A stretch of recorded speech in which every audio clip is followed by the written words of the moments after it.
Tanong ko lang po, pag po ba nag-advance ng 1 year, next year ka na po ba ulit maghuhulog tapos mababawasan pa po yung principal? Ganun po ba yun? Hindi. Ma'am Monreal, okay? Pag nag-advance to principal po tayo kay Pag-ibig, for example, meron ka ng property na in-avail tapos nagmo-monthly amortization ka, tuloy-tuloy yung monthly amortization mo. Kaya tinatawag lang na advance to principal kasi nga nag-advance payment ka doon sa principal. Doon yun naliles. Pero yung monthly mo tuloy-tuloy pa rin. So, ibig sabihin, kung nag-advance to principal ka for this year ng 1 year, hindi ka magi-stop payment. Kasi kung magi-stop payment ka, paano na yung monthly amortization mo, di ba? So, wala namang ganun. So, kailangan tuloy-tuloy pa rin yung monthly amortization mo. And supposed to be, ganun naman talaga sa computation natin kapag kumuha tayo ng property. So, for example, 30 years to pay mo siya kinuha, 20 years to pay mo siya kinuha.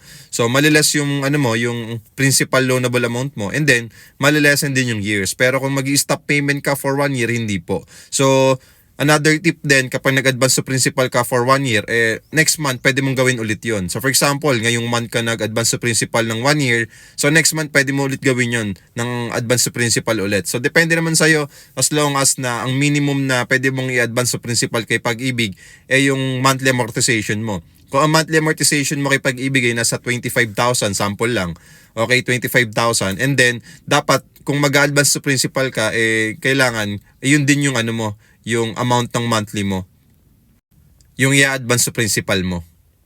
Pero may mga cases kasi na kahit hindi yung monthly amortization mo or hindi ka pantay ng monthly amortization mo yung i-advance to principal mo, naliles mismo automatically dun sa advance to principal natin sa dun sa pinaka-loanable amount natin kay Pag-ibig. So much better po kapag mag-avail po kayo ng Pag-ibig housing loan or kukuha po kayo ng property, it's either condominium or bahay. Okay, much better po na i-check nyo po yung disclosure statement at yung mga monthly amortizations po ninyo at yung regarding po sa advance to principal para at least po aware po kayo dun po sa kukunin po ninyong property.